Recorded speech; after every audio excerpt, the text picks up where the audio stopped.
Right, I think we are live, folks. Hey, how you doing?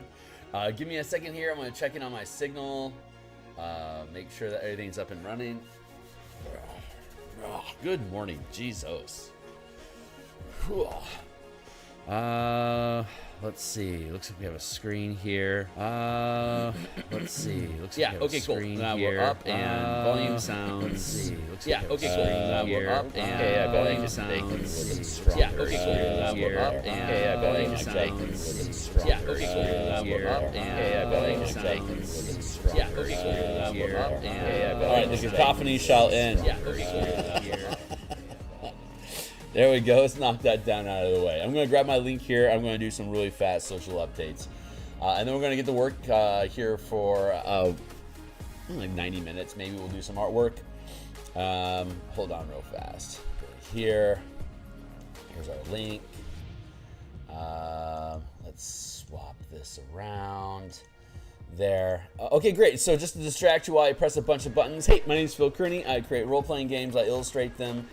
And I publish them online, and I've been creating content for Dungeons & Dragons 5th edition using the new 2024 rules. We're making an adventure for the Eberron campaign setting. You can see the book over here on screen. It's called Crystals of Mabar. It's for 7th and 8th level characters, basically fighting undead demons and necromancers in the Carnwood of Karnath on the continent of Corvair.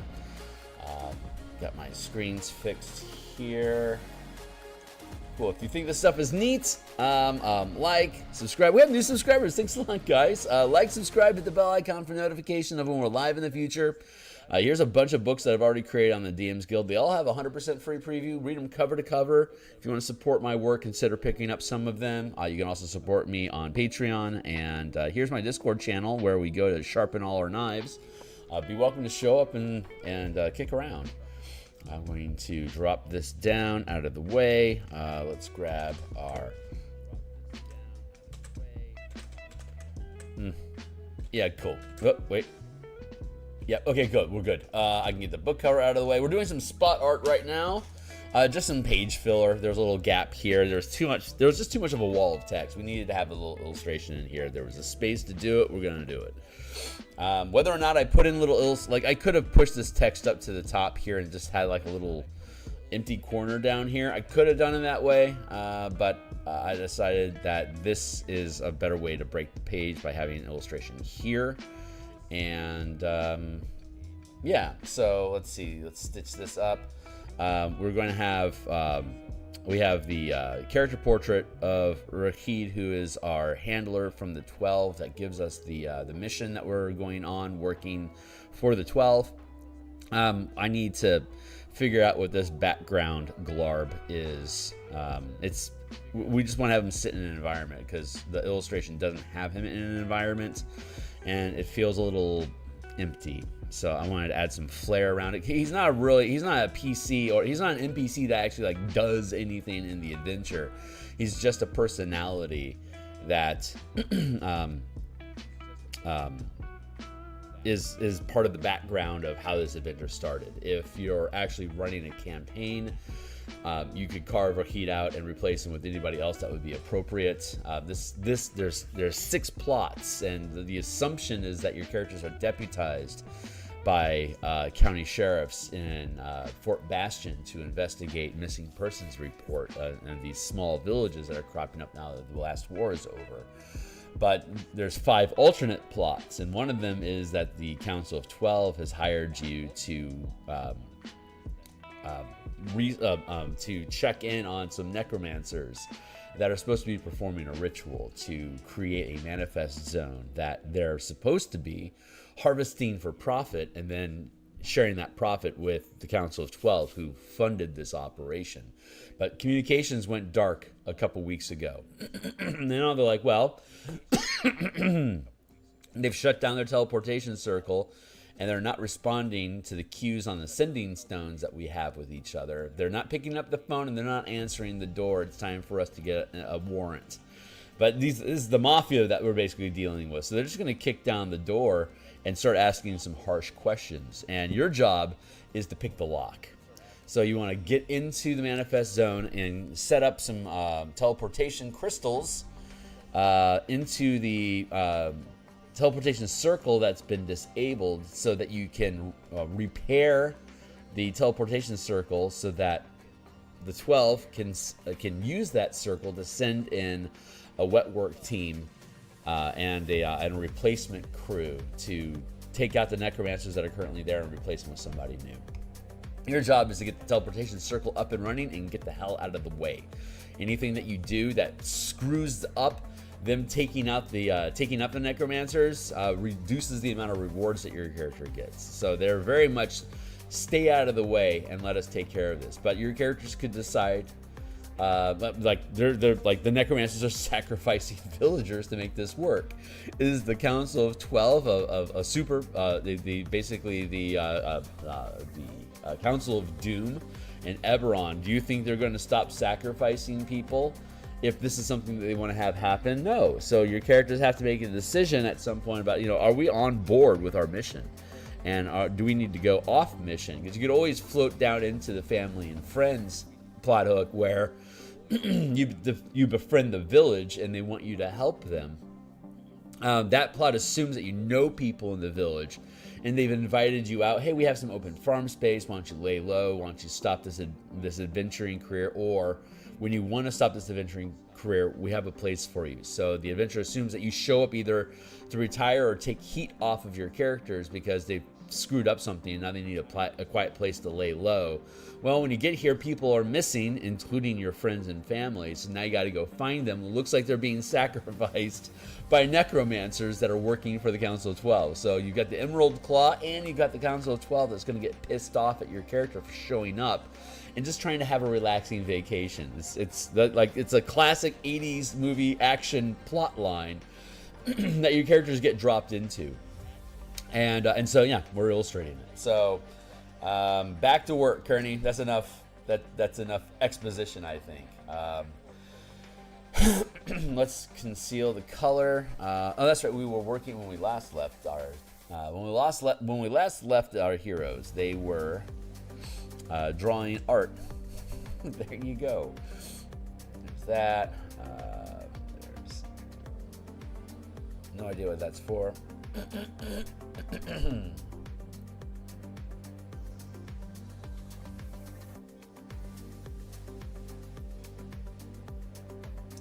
Huh. Yeah, what is going on here exactly? Oh, thank you.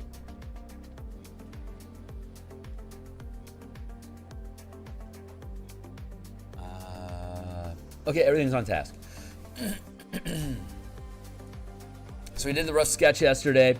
Now we are... Hey, Steve. Now we are inking / tracing our lines to clean them up.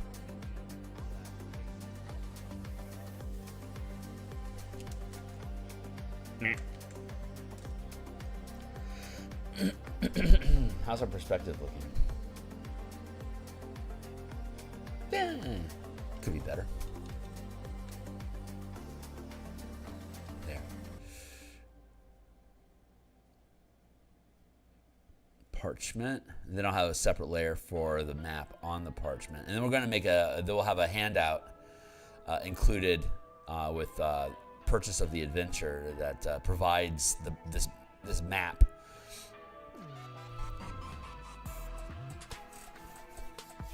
Let's make it a little bigger.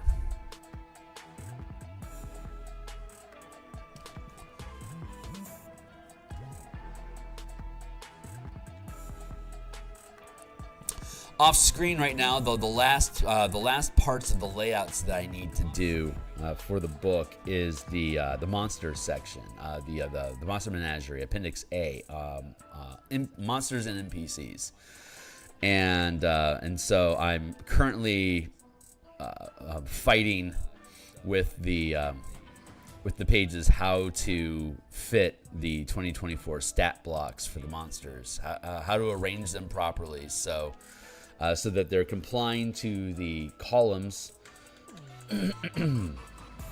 And having and because we have a token, we have a monster token for everything of all the creatures that are in this adventure.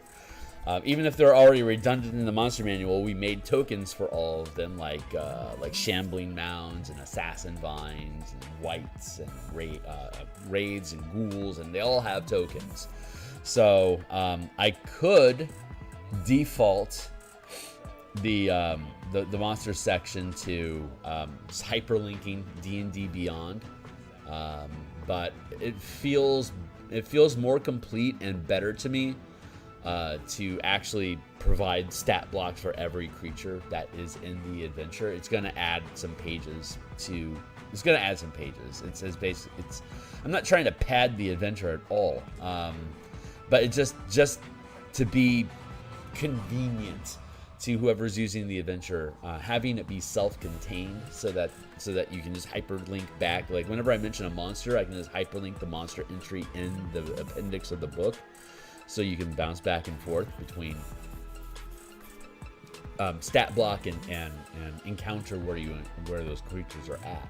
It just feels like the right thing to do. So it's adding a little bit to it, but luckily the illustrations are done, because we're just going to be using the tokens that we have for them. Now I'm just trying to figure out how can I arrange all the monster stat blocks onto the page elegantly, and have the tokens arranged next to them that isn't eating up too much space as obvious page filler or being too small so they're difficult to see. So that's my current struggle off screen that's slowing production down.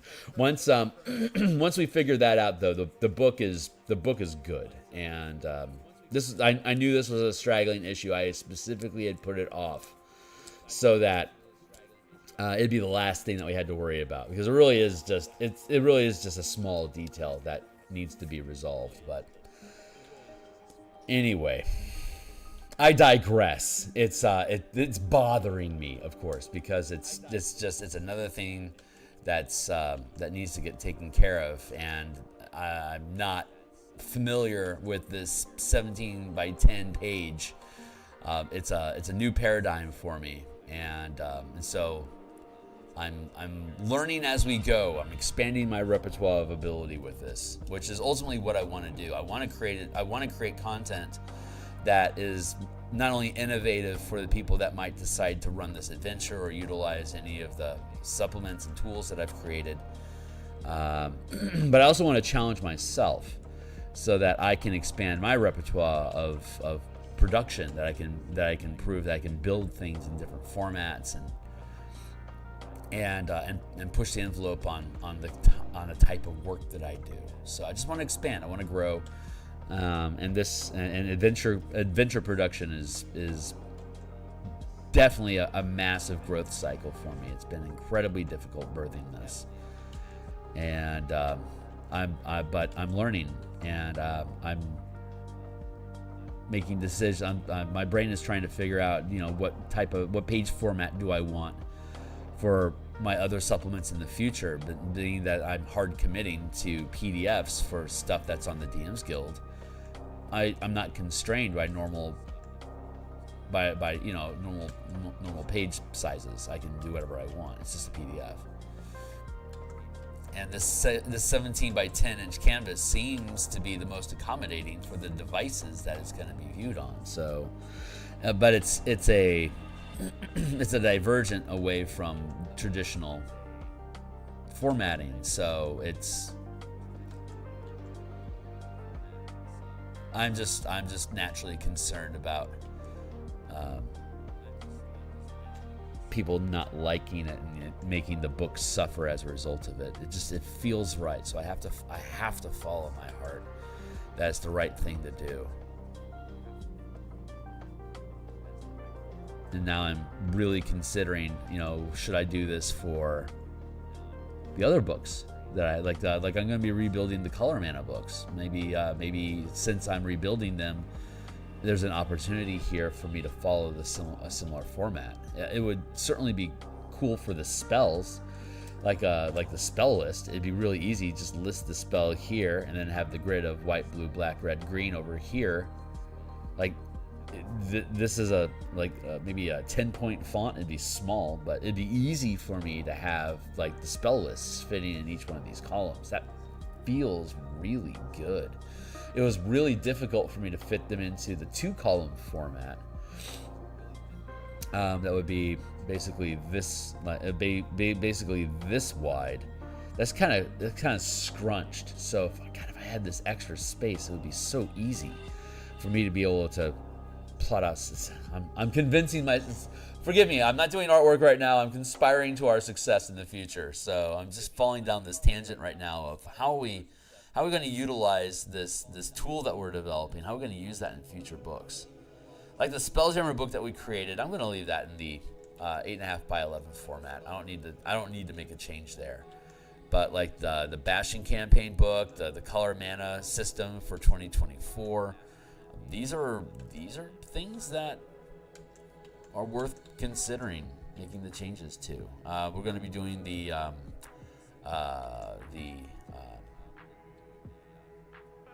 Mecha Mega Kaiju book for Spelljammer. I think we'll call them, I don't know. I've been calling them War Golems lately, so maybe War Golem and Kaiju or something like that. That's going to be fun to do.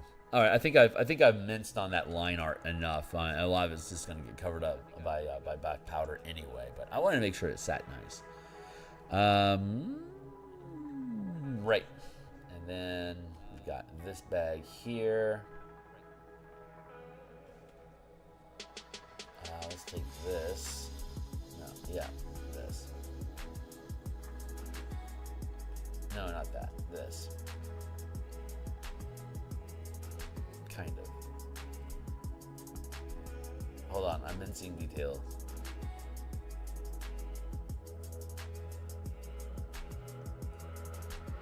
Oh yeah, no, that totally just dropped.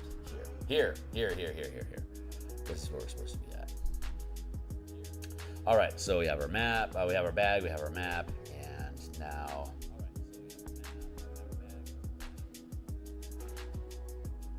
have our dust. The manifest zone to the plane of Mabar, the plane of undeath.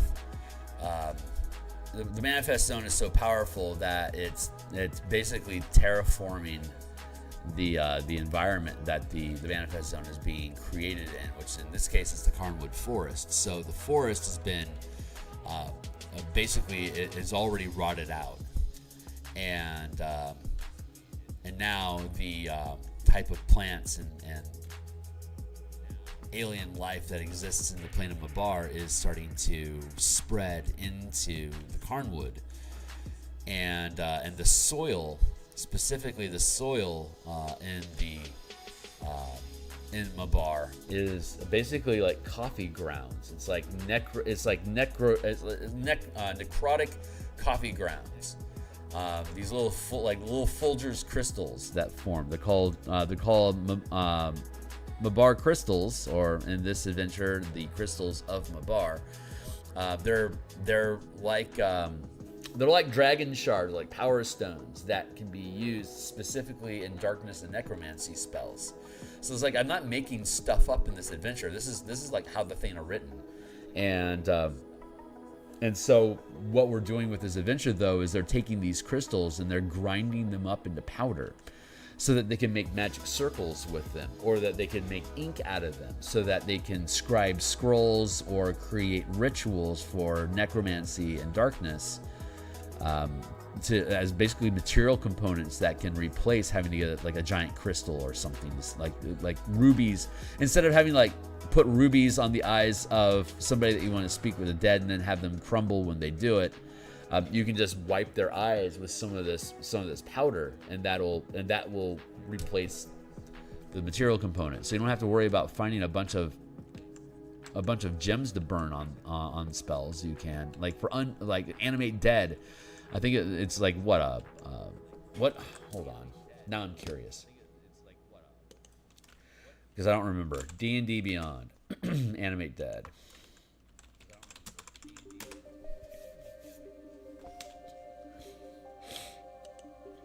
Material component.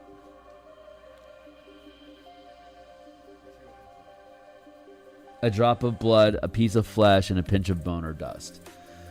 So you could sprinkle some of this Mabaran stuff on somebody. Let's look at Speak with Dead. Oh, wait. Create undead. How about that?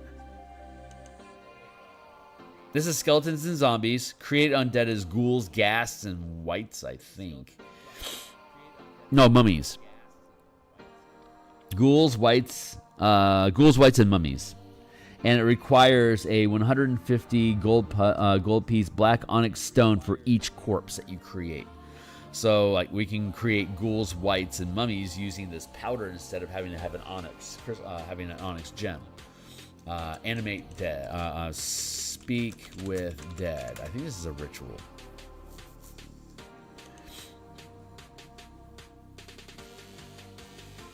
No ritual tag. That's a shame. It should be. Let's see. Just got to burn incense. Fair enough. So I guess the create undead is the one that really wins with this.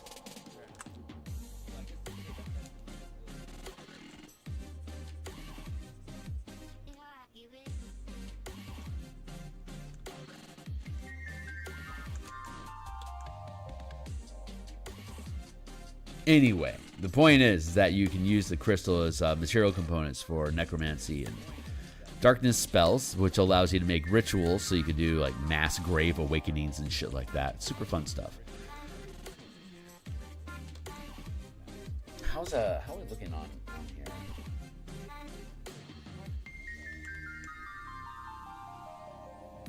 That's a good point.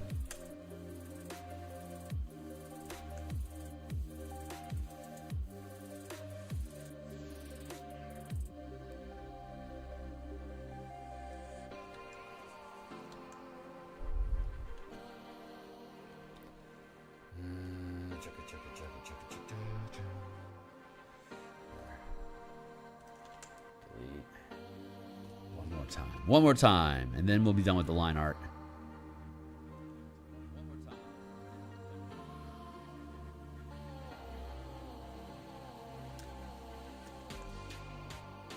And we'll move on to fixing the color. There we go. This is what I needed to look at here.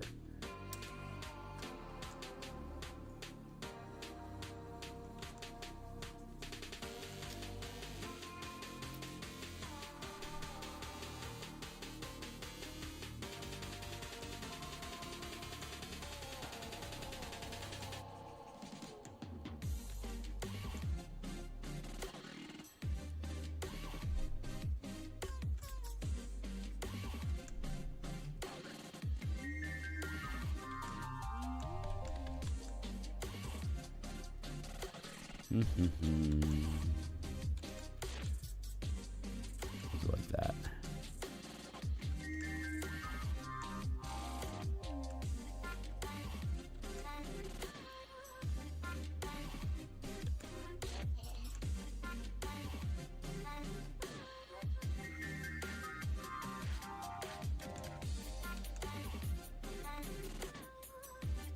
This seems a lot more reasonable.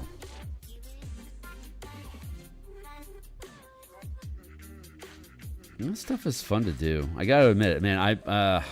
The architecture, the Aether Academy illustration that we finished, Aether Academy, that was a rough piece, man. Architecture is not easy and free flowing for me at all. It requires a lot of concentration, and I can feel the stress of having to think while I do art. I'm like, this is just painful, and it was painful. Doing spot art like this, like equipment illustrations and character art and just like forests and shit, that stuff is like real easy for me to do, and it requires literally no thought on my part. Like, I can ramble about shit all day with you guys while I do this stuff, because it's like it's not eating my bandwidth to do little things like this. Maybe I have to pause now and again to contemplate a solution that I need, but for the most part, I can just turn off my brain and go. This is just easy fucking mode to me. Which is like why it's so frustrating to work on the monster entries, the monster manual stuff. It's like I do not enjoy stat blocks. They are not fun for me to. They're not fun for me to put down on page. You know, making monsters is okay. It's just part of being a DM. It's making monsters. There you go. Let's go. But but arranging their stat block is just blah. Hate it. Hate it, hate it, hate it. So I've been really fighting with myself on getting those things resolved. I feel like I'm making progress, so I'm really happy about that. But I digress.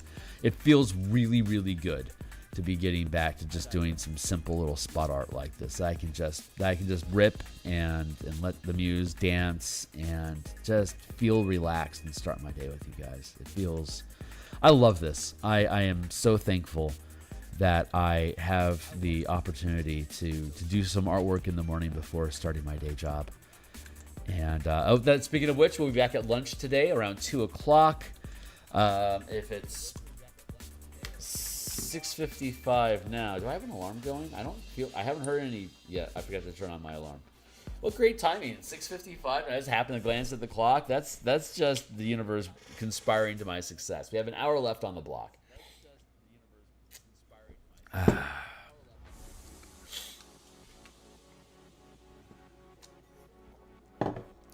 So we're just going to keep tearing at this.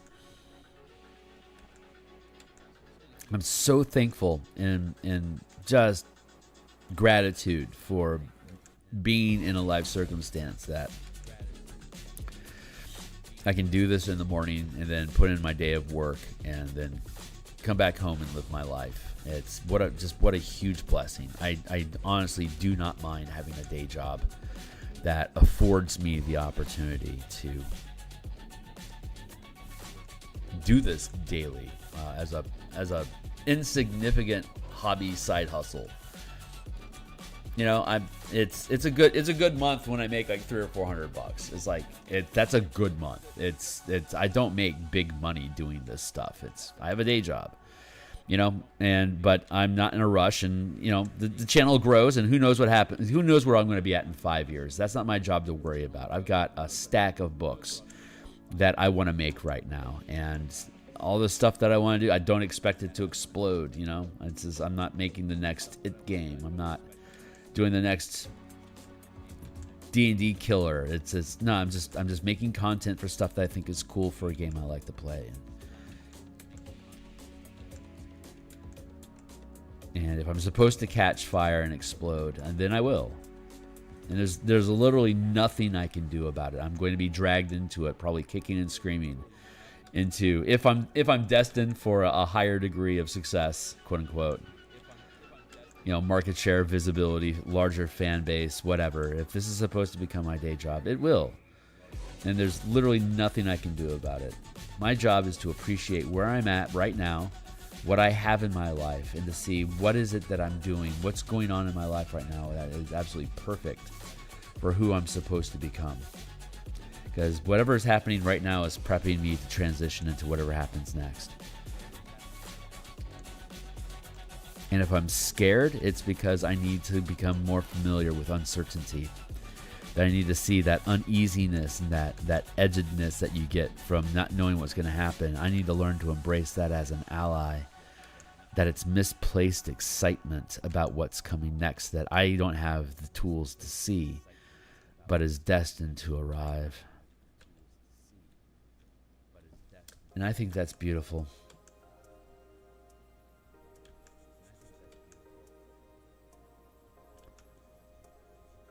And it's just wonderful to have the opportunity to be a part of that while I'm still alive.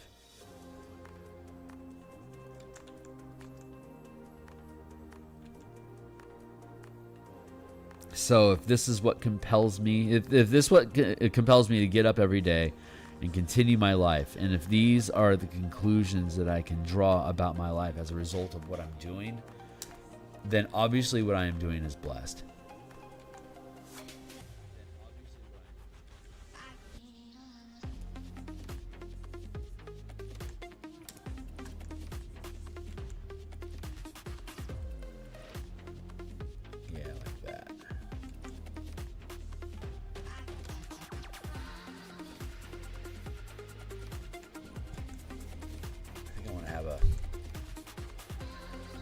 I have to look at how much powder has fallen to the floor and how full was the bag. That's going to tell me where my line is supposed to be in here. And I think I'm being too aggressive. So I think I need to be more like this. Which means I can have stuff in here.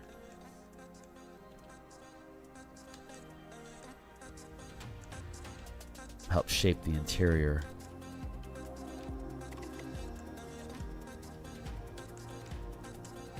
Figuring out the curvature of coffee dust in a bag that's spilled over, that's some serious high-level CAD business that we're working on here, man. This is understanding the shape of the bag that we're using and the material that was in the bag that's spilled out. That's utilizing volume and positioning on a high order. I love doing illustrations like this because they are just like logistically challenging like that. You know, there's moving pieces that need to be right for your eye to accept what it is that you're looking at.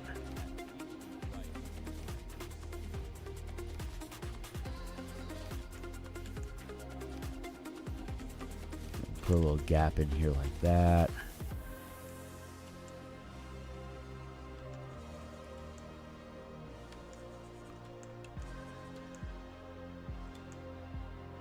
Yeah, I think something much more humble like this is probably going to end up looking better. And I'll be able to show off more of the map in the process. That's not bad.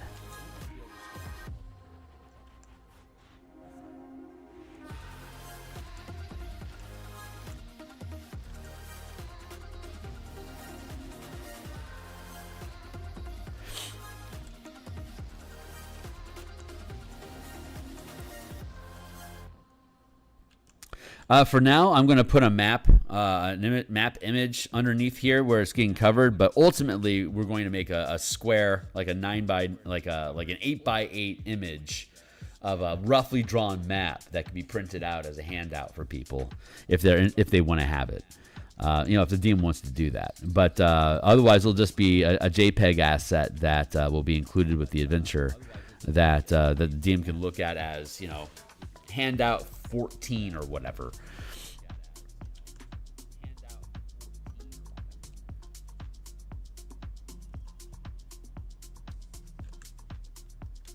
There, that feels pretty good. Let's hide that, and now let's hide the color.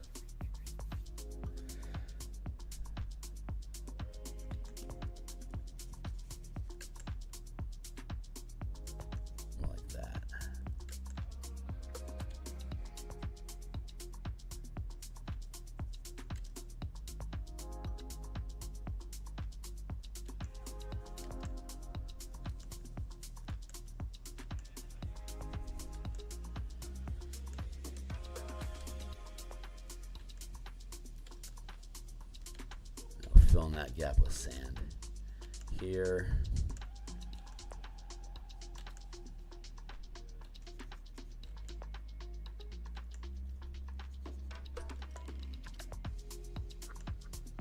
Fill that in here. Yeah, I think that feels pretty good.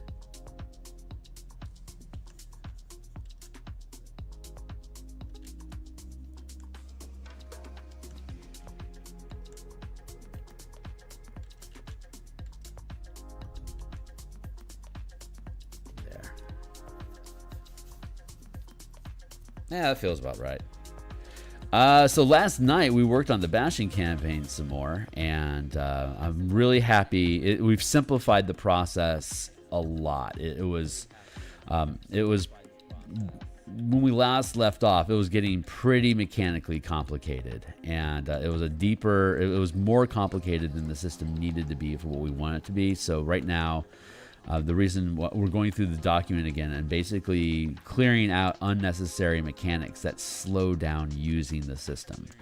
I want it to be as loose and light as possible so that's super easy to implement the bash mechanics that we've been developing while still adding a lot of narrative depth to the game. And I think we're finding a really good, easy way to do that. So we're rewriting the facilities to accommodate these this simplified approach, and we got through half of them last night, plus the ideation. So today at lunch, we're going to be spending some time continuing to convert the facilities into their more simplified format, and I'm not sure if I'll get that done. I doubt I'll finish it at lunch today. But so we do game design like this on Mondays and Thursday nights, and Tuesday and Friday lunches. And so today's Tuesday, so at lunchtime we'll do that. And then Thursday night, we're actually going to be playing Shadow Dark with AJ Pickett, Wally DM, and How to RPG. They've been kind of doing a round robin of Shadow Dark adventures, and I'm kind of on the crew of players that do a Let's Play live on Wally DM's channel, typically like once a month. And I'm a forever DM, so it's nice to have a very low like a low fidelity role playing game like Shadow Dark to be able to be a player in. Yeah, I love 5e. We're running a playtest campaign in 5e right now, which has been incredibly fun. I was talking about yesterday, invading the face spider lair. I have a team of players at work that I run a game for on lunch once a week. It's my lunchtime adventures is what the official club at work is called, and it's just a bunch of IT folk and marketing and advertising and HR. I've got players from every branch of the company plays in my lunchtime adventure lunch game. So it's the most diverse employee club in the company. I'm very proud of that. And prior to COVID, we would play. We would just grab a meeting room at lunchtime and just have our lunch and play. But since COVID happened, a lot of the folks including myself, are remote. So we see each other like maybe once a month, once a quarter, depending on what's going on. So we don't really play in person anymore. So we play on Zoom and Roll20 each week. So we call in and let's play a game, and then we talk shop and blah blah blah. But that's a very light Beckme light system as well, because it's fast and we only have an hour a week. We need a really fast, nimble sort of role-playing game that would allow us to have risk and rewards and decision-making that was narrative and more about creative problem-solving than about war game stats on a board, because it's a mixed audience of puzzle enjoyers and board gamers, as well as actual RPG enthusiasts. So we can't go down a hard path of like 5e or like Pathfinder. It's too gritty. It's too gritty of a system. So we're using basically a modified Beckme to play our game. We were playing. We actually ran a full 20 level campaign using the 5e game engine 1 hour at a time, and it was about a 280 hour campaign, and it took 6 years for us to finish. So it was 280 lunches that it took for us to play. And nope, that's not right. 230. There you go. Yeah, and between vacation time and sick time and disruption, it took about 6 years for us to finish that campaign 1 hour at a time. That's actually where we started playtesting the martial power system, that we were actually using martial powers in our campaign at lunch from level 16 to 20. And now that we've built it out into a document, we're playtesting it on my Discord channel in a normal Beckme style, in a normal Beckme style dungeon. Start at level 3, we're almost level 8 now. And we'll keep doing that until level 10 or so. Once we end the dungeon, we'll switch gears and we'll do some Strixhaven stuff, and hopefully that goes well. All right, I'm mincing on the details at this point. That's pretty good. I'm pretty happy with that. So, next verse, same as the first. Now that we have our line art done, we're going to drop in color into the background. We already have a color palette that we've chosen, but it's very rough, so we want to come in and fix that.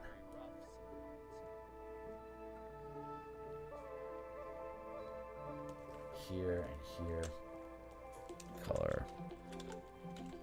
So we're going to do that again.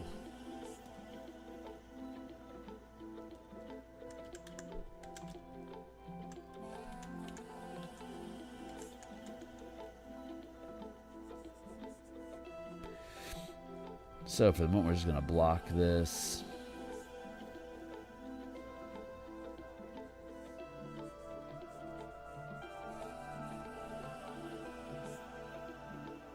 Yeah, I'm going to leave that be.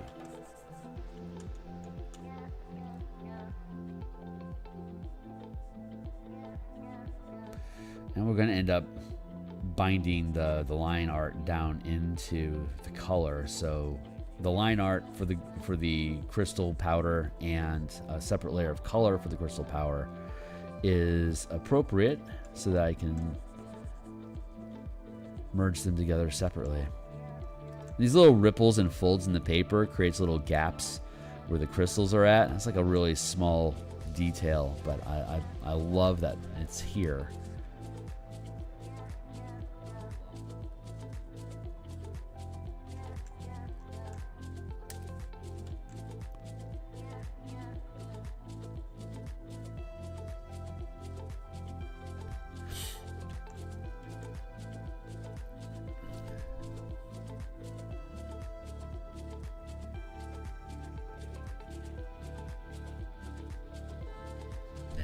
That in.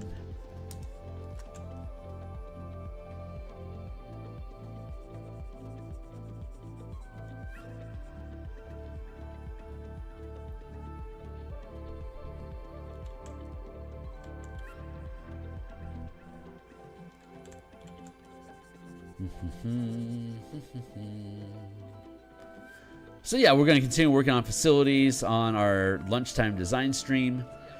And God, I'm really excited about that. It's just nothing.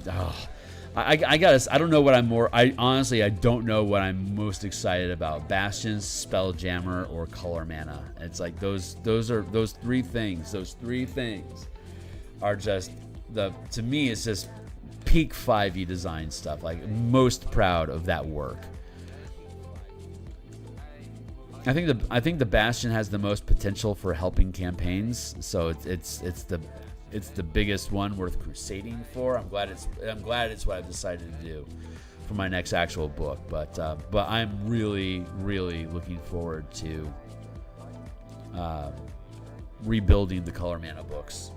Really excited about that. I think it's going to be good that we have the Bastion campaign built before we rebuild all the 2024 Color Mana stuff, because that'll give me time to let this book, this format having to settle in, and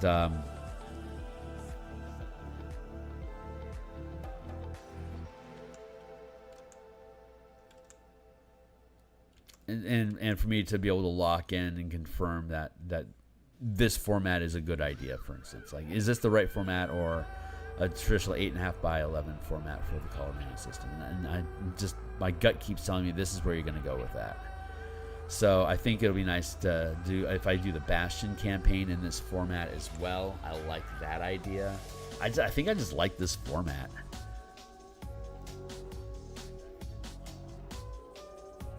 I might tinker with the page size a little bit.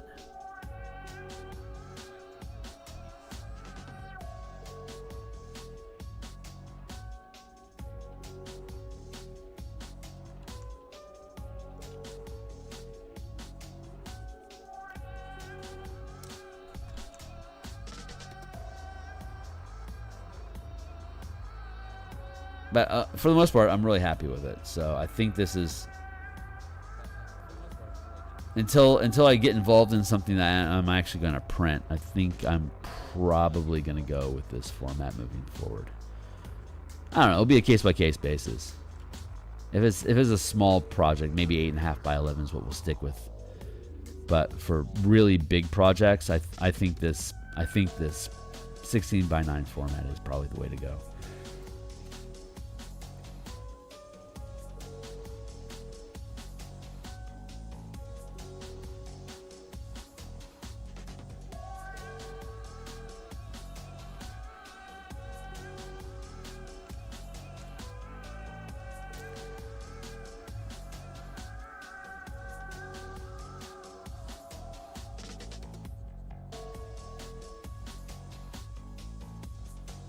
There.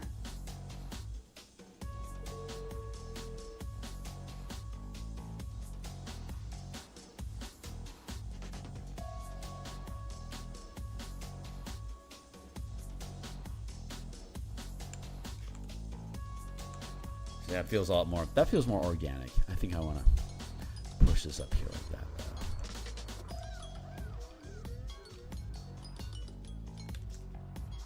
I hear you, Timely Timer. Yep. I hear you. All right, 40 minutes left. Is that right? Yeah, 40 minutes left.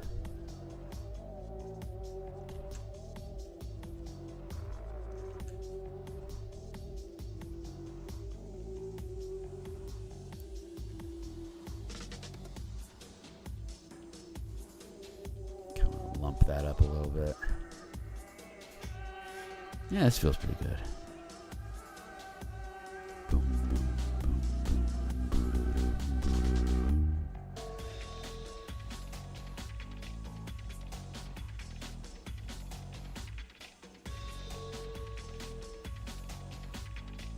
Good.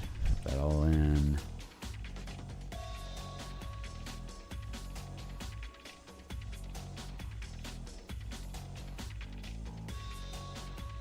There we go. A little rough around there, but I think it's looking okay. This feels good. This feels really, really good. Let's grab this this color here.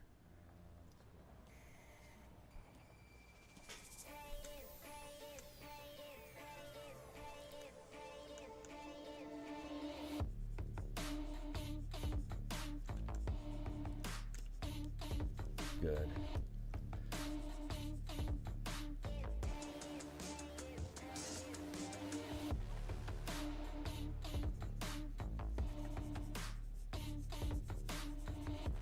Cha-cha-cha-cha-cha.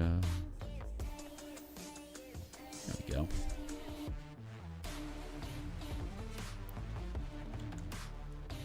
Nothing too complicated about this part.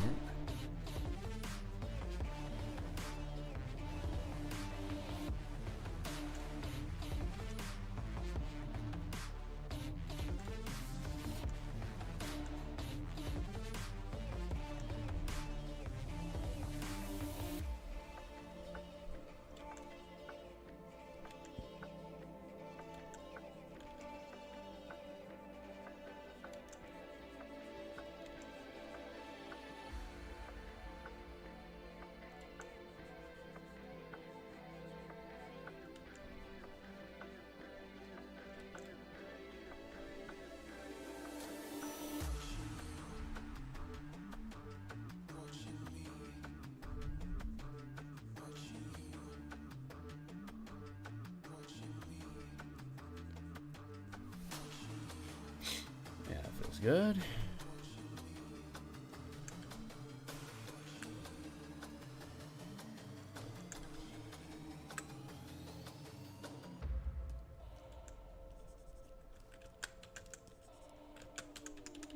Let's see.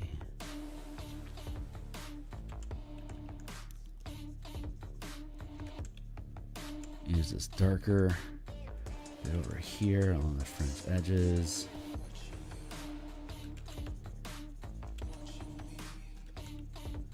Brighter white towards the middle, dark along these ridges.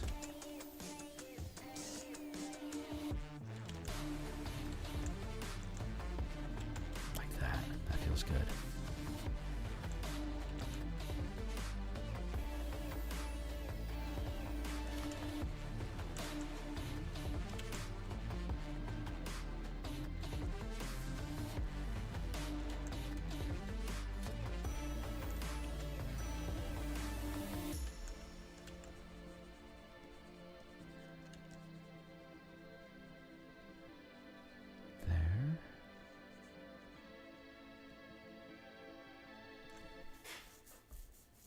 Yeah, it feels good.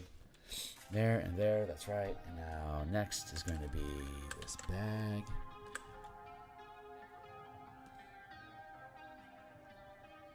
There. And yeah, let's do the whole thing dark and then we'll lighten it all up.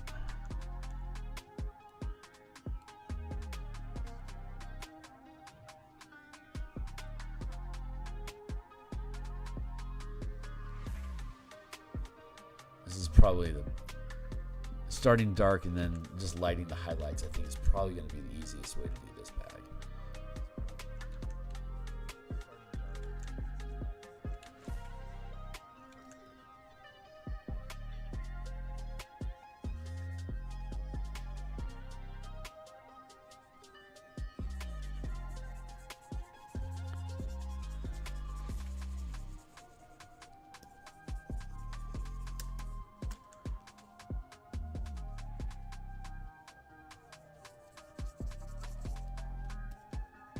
Remember, folks, if you have hemp rope in your campaign, you've got stoners in your campaign.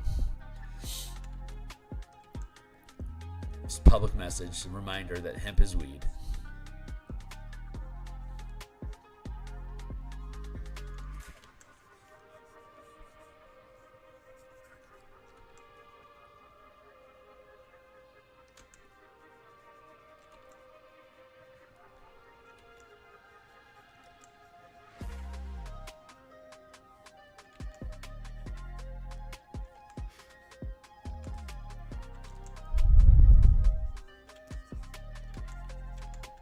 Let's do that.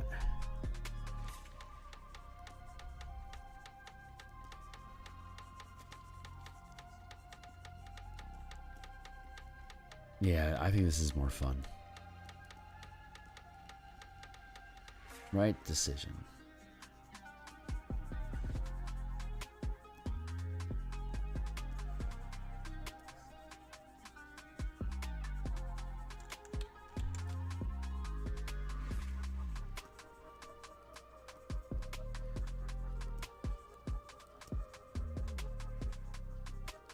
Doing I like using smudge tool for fabric and shapes like this because I can just drop in a little bit of ink and then I can just kind of push it around like finger paint, right? To get so I think that's really useful for like folds and fabric and stuff like that to be able to have to be able to manipulate the tools this way.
There you go. Something here. I want to have a little bit lighter.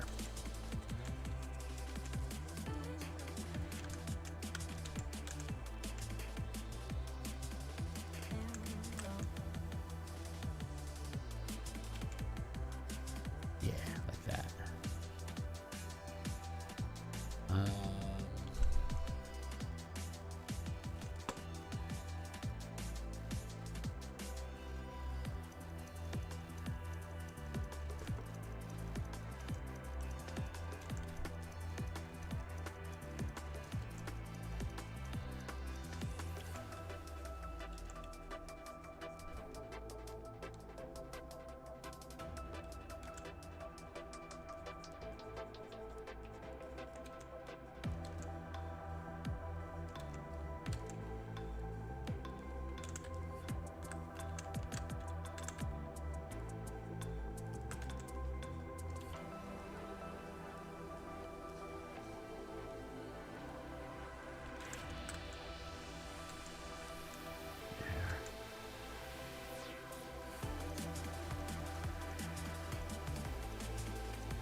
And now we're just going to smooth out the fabric so it feels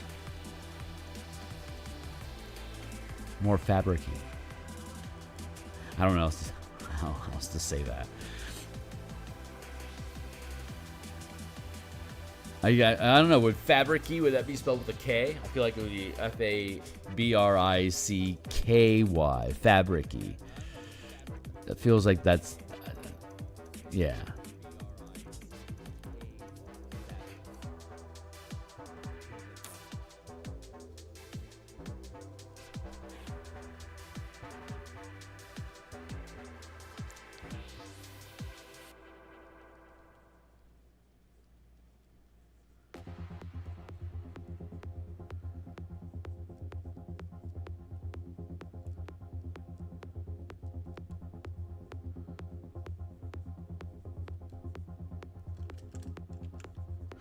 There we go.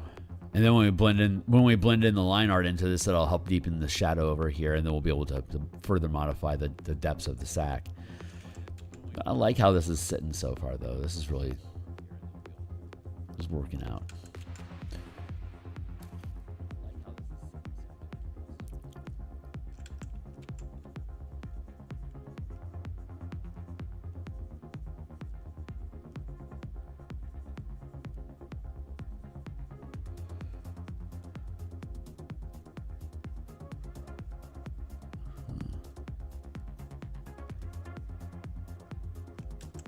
No, here.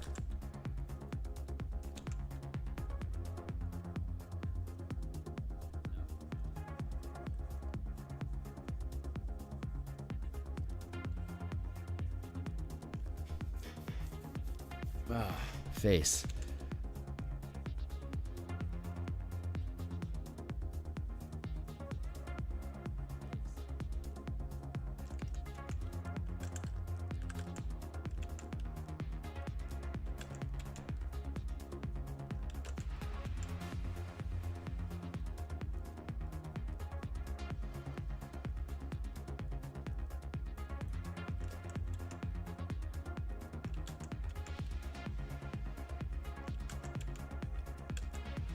Go. Nice. Dark. Over here. There we go.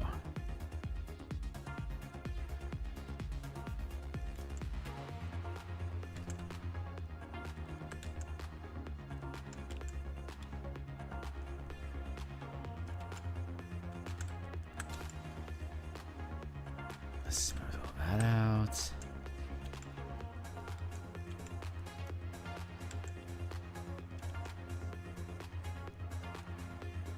Good.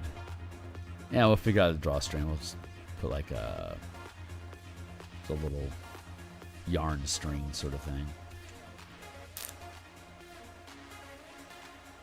There'll probably be like a little pop of color that would be nice to have somewhere, and I suspect we can make that string. It's a little subtle flash of contrasting color, maybe. I don't know what it's going to be yet. That's like the last little detail that I need to worry about. Just like, how do I want to do that string? We'll figure it out. We'll figure it out.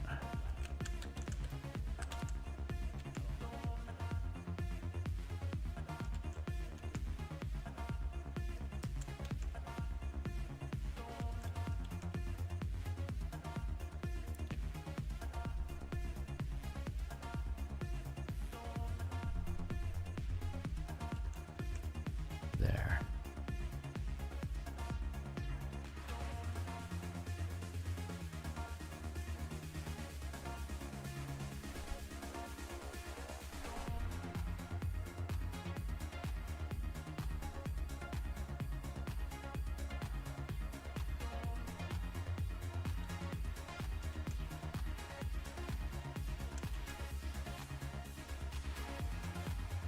There, these little folds, and it's just, they're a lot of fun. These little fabric folds and stuff. It's just, fabric is fun. Was that, God, did I just say the same thing like 3 times? 3 times, like the same thing in 3 different ways, like in one breath. Let me fix my chair.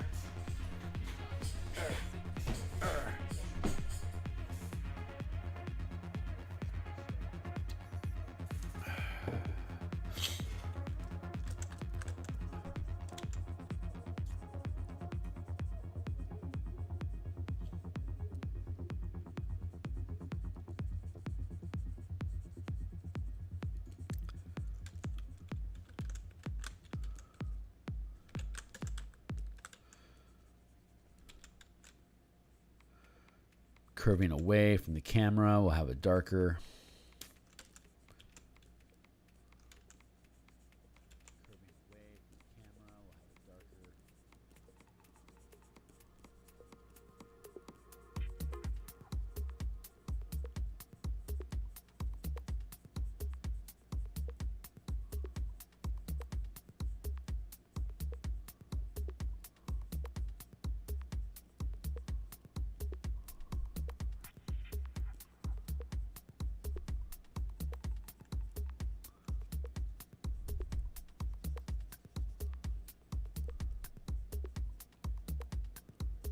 There.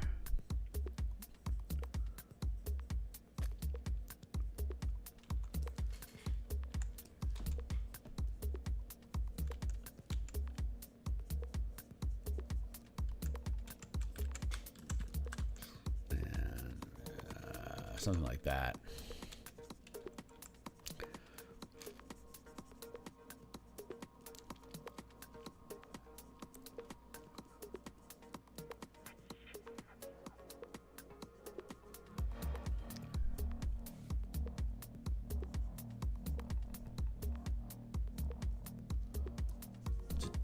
Do.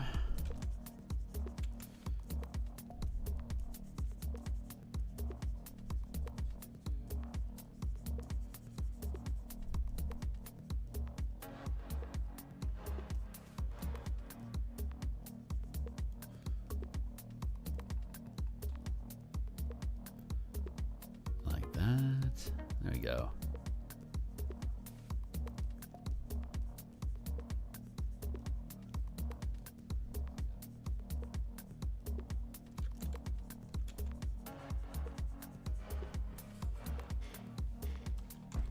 Just letting the contours and the shape of the bag dictate the highlights and the folds that are happening here.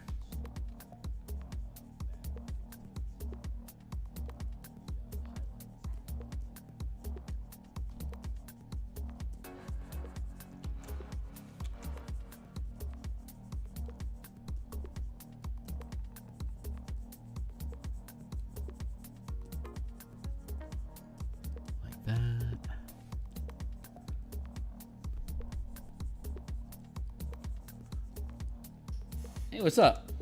Well, hi, Gabby. Doing really well, thank you.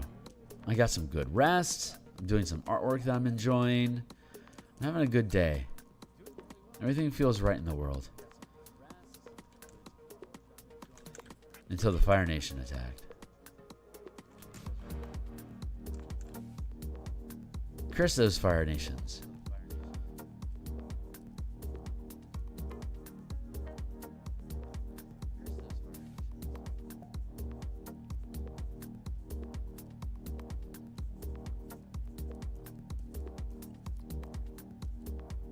I mean, if you look at the nature of the elements, right? Fire spreads, right? It just makes sense. Fire flares, fire explodes, fire consumes forests. It only makes sense. It was just a matter of time before the Fire Nation attacked again. It's probably something that happens like every 4 or 5 generations. They just rage across the world, burning everything down.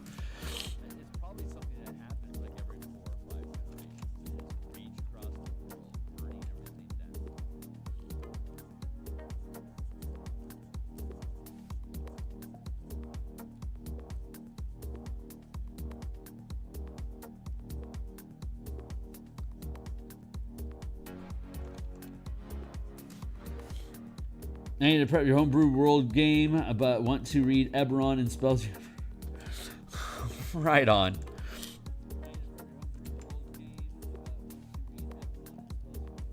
I love Eberron and Spelljammer. Both of those settings, super fun. I like my lunchtime campaign is. I talked about this. You probably know that already. But for those that don't, it's an Eberron Spelljammer campaign. The team has a mining an asteroid mining guild. as their bastion, and they have multiple groups of characters that go on different types of missions. Like they have like fighter pilots that fight space elf armadas and giant space monster kaijus and stuff like that, and they have delving teams that fight monsters inside of asteroids when the NPC miners are attempting to harvest the ore for bastion points and revenue for the team. And they have a diplomacy team that does investigation and social missions with like Droam. And so far, Droam is the only team that they've had any real extensive negotiating with. The elves have had a number of different diplomacy type challenges, but the team doesn't spend time at the table doing diplomacy missions. They relegate that to the NPCs as basically issuing an order to go resolve whatever the diplomacy dispute with the elves is, and the team spends most of their time fighting monsters inside of asteroids or fighting space pirates and kaiju out in space. That's just like they've yet to take me up on an espionage heist mission, and they've only ran one diplomacy mission. Everything else is they're just constantly going after monsters inside of asteroids. Like when they're given the opportunity to do anything, dungeon delving is what they want to do, and that's like consistent. We've been running this campaign.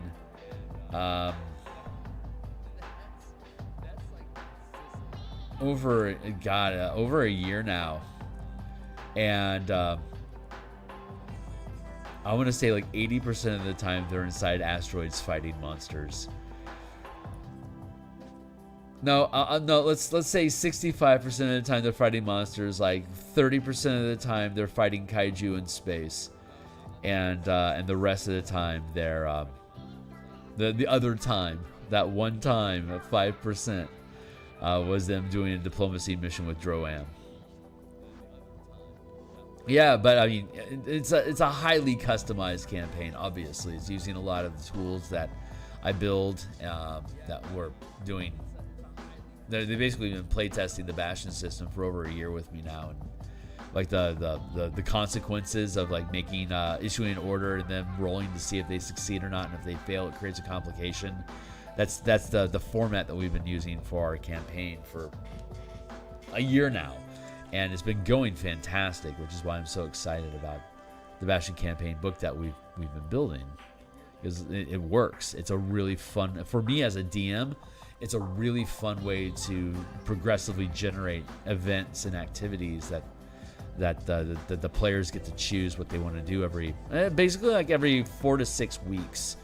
Of lunchtime adventuring, we start a new adventure. So we only have 1 hour lunches, right? So during the Bastion turn, we'll spend 2 sessions on the Bastion turn, which is issuing orders for a crew to do, resolving the orders from the previous orders being issued in the last Bastion turn, and then that's one session, and then the next session.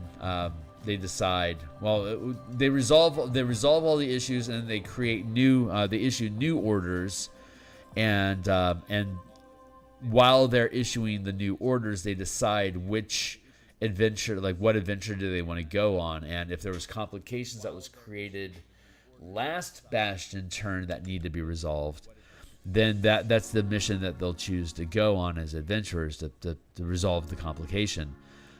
Which is usually monsters are preventing your miners from being able to mine their ore. And like, well, we want our money, so we're going to prioritize, which is why they prioritize that so often.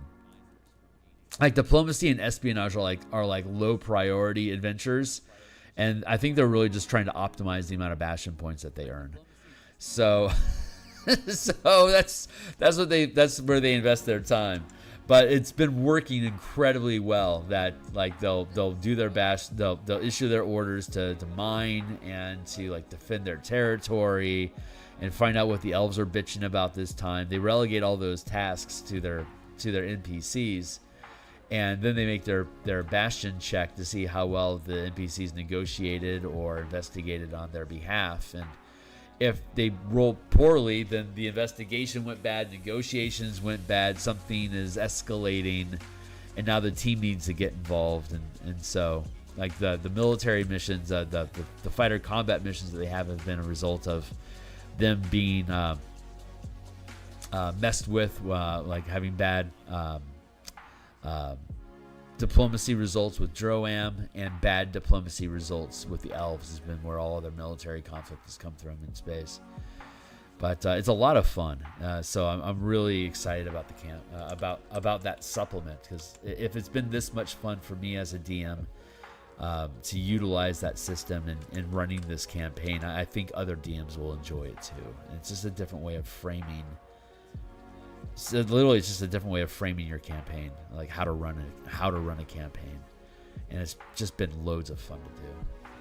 But so you're working on Brown Space on Spelljammer, setting it's named after its largest livable world, bound around a planet. Oh, that's awesome! I love planet turtles that people live on the shell of. Oh shit, he's dying. Well, I guess all good things must come to an end, right?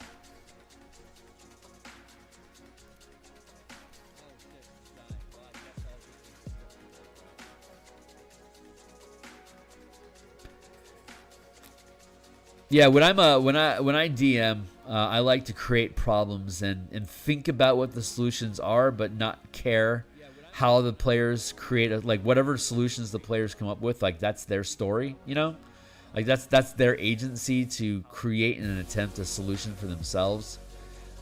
I could imagine a couple different ways that they would go about resolving the issue with the dying turtle, assuming that the turtle can't be saved. Like, it's not like turtle cancer that you can heal or something, maybe, who knows. But I love mega fauna like that, like that's big enough for you to be able to take a rope and slide down like a hair follicle. We'll be able to take a hair follicle down into the dungeon, into the underdark of their flesh. And they have a shell, so it's like you could have like miles and miles of like mantle that's just shell earth before you actually get to the meaty core further down underneath.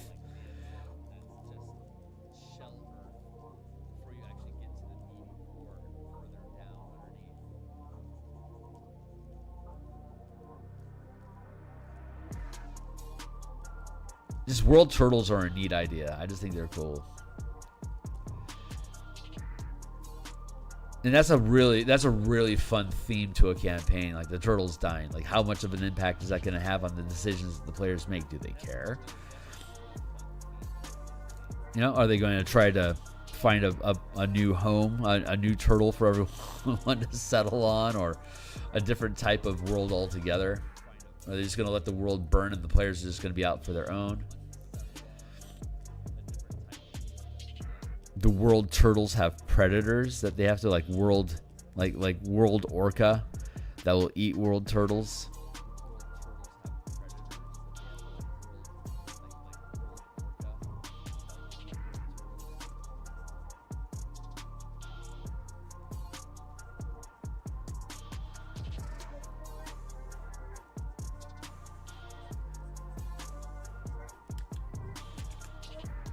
That feels pretty good. Add another layer.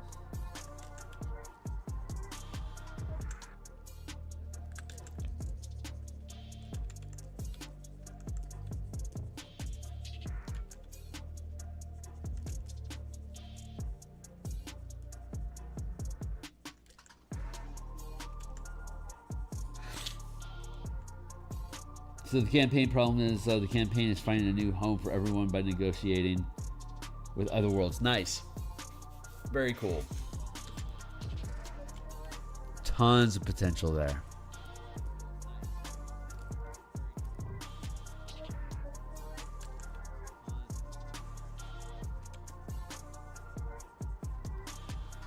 Are you using the 5e Astral C format, or are you using the second edition Phlogiston?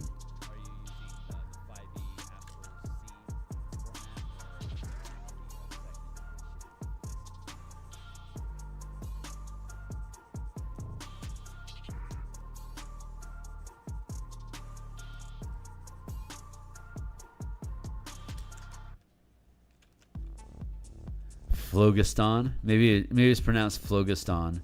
I've never thought about it pronounced that way. I kind of like that pronunciation. Phlogiston. I'm not a big Phlogiston enthusiast, but I think that's a cool word. Never enjoyed the Phlogiston. It was just difficult to navigate. Pardon the pun. But growing up, 2E Crystal Spheres, baby, right on. Yeah, in second edition, I was never, none of us liked the Phlogiston, that it was explosive, that it was this weird stuff. I tell you this, when Planescape got published, we immediately thought, well, it just seems to make sense that the Astral Plane would be what Phlogiston was, and we incorporated that. That wasn't even an option until 4th edition, but that was such an intuitive direction to go. That's what we ended up doing. The Astral Sea, I think, was inevitable. But that's not me disparaging. I'm a fan of the Crystal Spheres idea. I just didn't like how Phlogiston was handled. That's just me being elitist or whatever. But yeah, man, that's awesome. Spheres are good.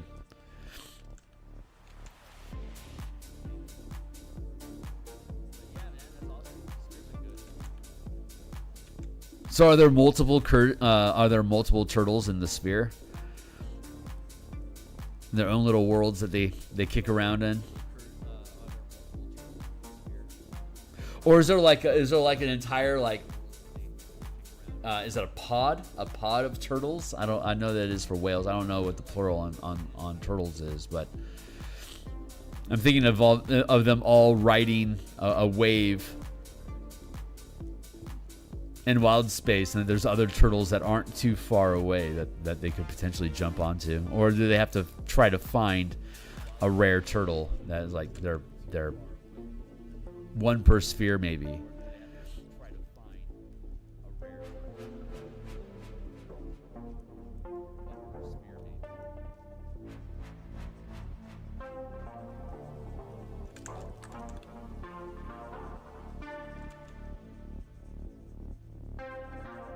None of those ideas are so fun. Spelljammer is such a cool campaign. All right, I really like how this is looking. Let's grab that and darken this up a little bit more. My gut's telling me my timer's about to pop. 7:49. I've got 5 minutes left. Hey, we're doing great. We're pretty much on target with where I thought I would be. Shocker.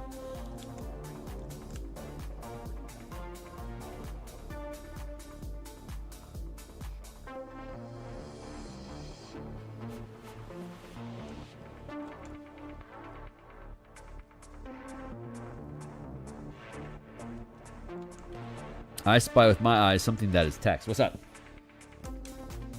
But it doesn't specify have to be a planet turtle. Oh, right on.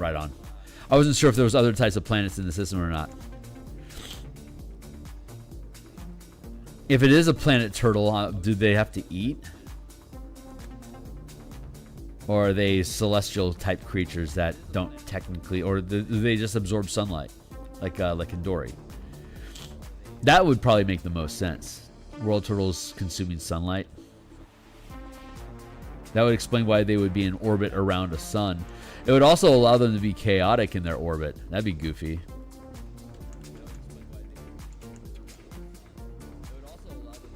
I'm rewatching Game of Thrones, and it was like 6 seasons, something like that. And the Winter Walkers came and all that stuff, but I forgot how much they talk about the seasons in the early episodes. I haven't read the books. I'm never going to read the books, but in the early episodes of the first season, how much they were talking about the inconsistency of their seasons, that winter and summer would last for years at a time, and then it would flip on them. And it's like they don't know what's going to happen. It's like they don't understand their own weather systems.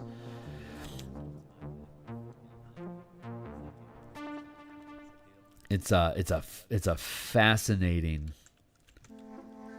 It's just I haven't ran across that in anything other than Game of Thrones.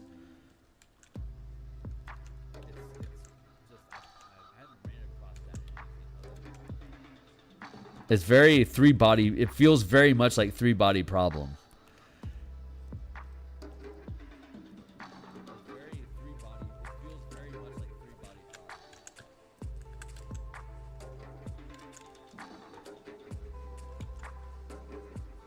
But, like, you know, if a turtle is, like, tilting to the left, you don't get sunlight for the next 4 years.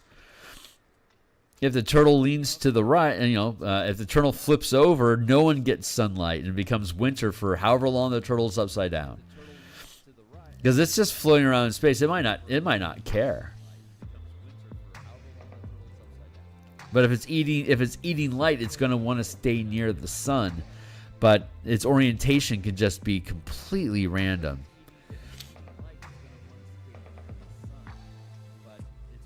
Yeah.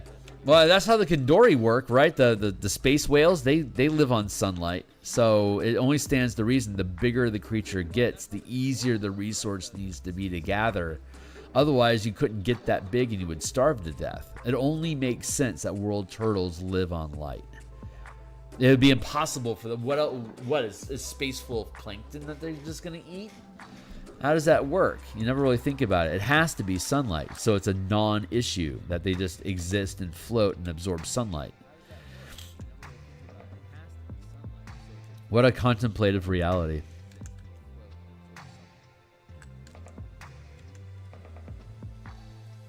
Oh, no, that's actual black. I don't want to do that. That feels really good. Okay, great. So next step is to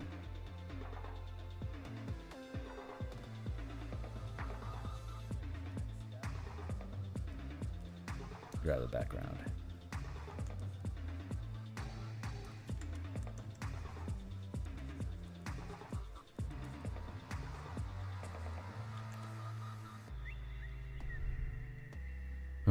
I missed one.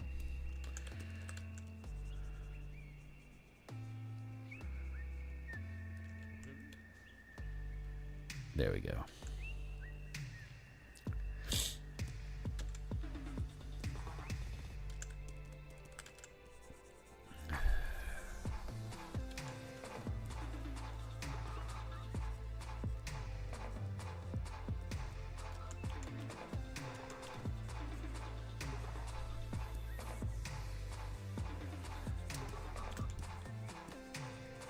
There we go. Scratch that in.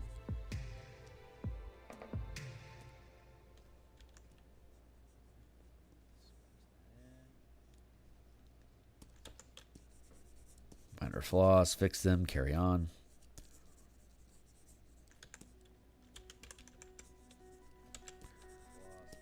Let's just blend that all in.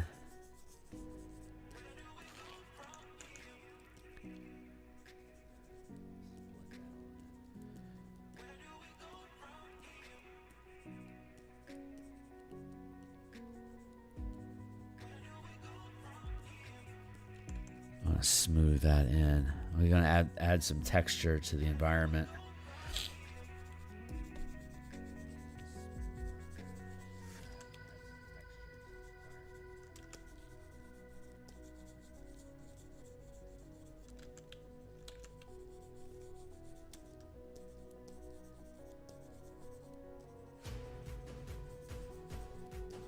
Like that.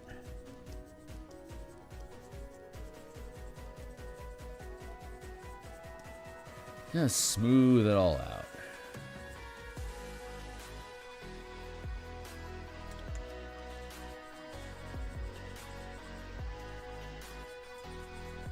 Once we have the background properly blended, then we'll be able to start fixing up the map.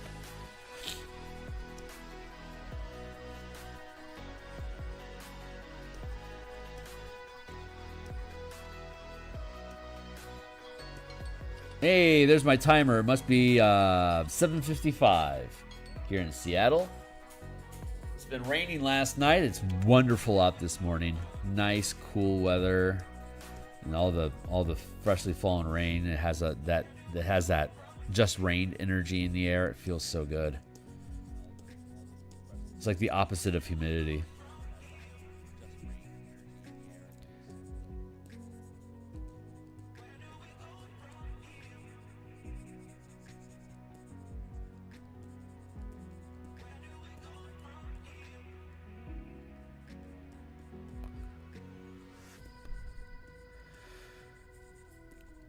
All right, so let's see. What's the next thing that we need to do? Realistically, we need to resolve the map. So maybe tomorrow, instead of continuing with this coloring process, maybe we pause and build the rough map drawing that the characters find as a handout. So maybe we make the handout. And then we can take the handout and we can change the tilt angle and then transpose it over the map,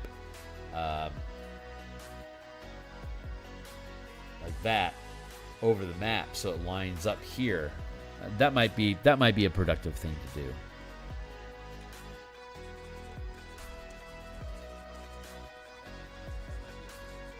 Or maybe we'll just work on this. Maybe we'll do both. I don't know. Honestly, right now, I have no idea what we're going to do tomorrow morning. We're going to keep pushing this forward. We got, 3 illustrations to do? 4 illustrations. We have 4 illustrations to do with this section. We have 5 alternate plot hooks, and each of them is 2 to 4 pages long, requiring 2 to 4 illustrations each. So that's currently what we're focusing our attention on, is doing all of this plot hook artwork. Most of the book is just maps and tokens. Most of the book doesn't require individual illustrations like this. So like where we're at right now with this pocket of doing this plot hook art, like this is the spiral, like this is the bottom of the drain. We already have maps in place throughout the entire book. Right now, off screen, obviously I have to work on the monster stat blocks.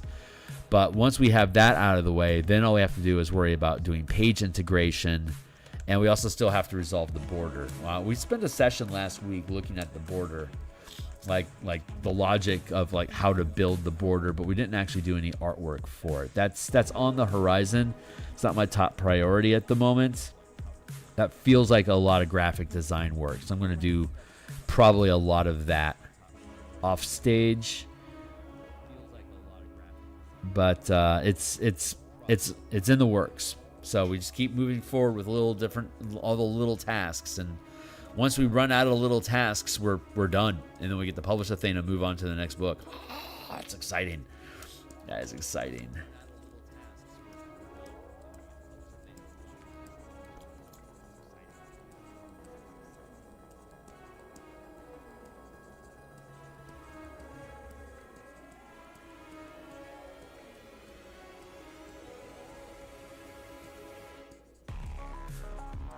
There. I gotta go. She's not letting me go yet, but it's time for me to go. She knows it. She's like, just this one little bit, just this one last little thing. It's like, it's gonna be there for you tomorrow. She's like, no, just give me a second. I'm like, come on, girl.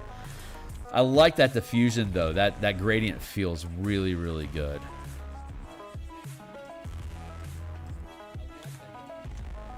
All right, I'm gonna hit save. That's where we're at. We'll be back in 10 hours. No. 6 hours, about six and a half hours ish, somewhere around 2:30. We'll be back on to work on the Bastion campaign. We're continuing to convert facilities to the new simplified formats, and we'll continue with this illustration tomorrow. This is looking really good. I'm really happy with this. These little spot illustrations are fun to do, man. They're a lot of fun to do. I love this stuff. I love painting so much. It's so fun. All right, that's it for now, guys. Thanks a lot. If you think this stuff is cool, like and subscribe. I do artwork 5 days a week in the morning, and we do game design in the afternoons and evenings. My Discord channel, you're welcome to tag in if you want to playtest any of the stuff that I've been building. All the playtest documents in the rough format I can make available for people that want to participate. And yeah, I'll be back in 6. See you guys then. Cheers.